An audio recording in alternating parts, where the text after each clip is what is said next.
Comment la plus grande mine de fer souterraine du monde peut-elle avoir un processus de production sans carbone? Dans la ville de Kiruna dans l'Arctique, l'entreprise suédoise LKAB mise sur l'hydrogène non fossile. Le site de Kiruna représente 80% de tout le minerai de fer de l'Union européenne.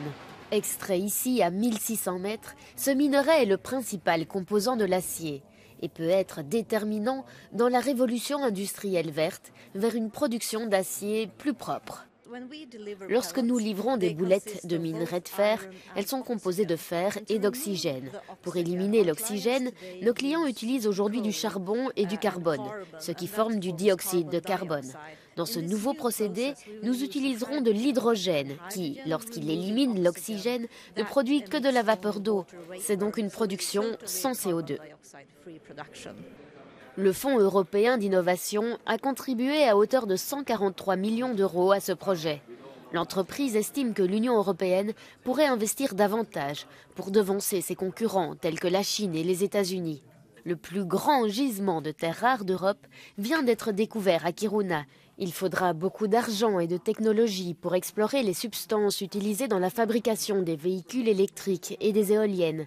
Le gouvernement suédois, qui préside désormais l'Union européenne, a sa recette pour mener à bien le Green Deal.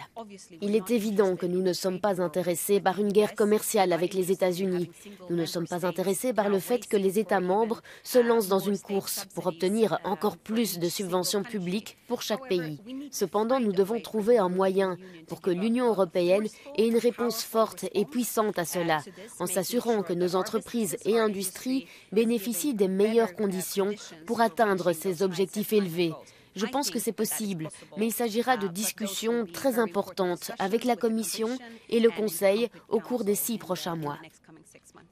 La Commission européenne présentera ce mois-ci des propositions concrètes pour un nouveau plan industriel vert et un nouveau fonds de souveraineté européen afin de renforcer les investissements publics.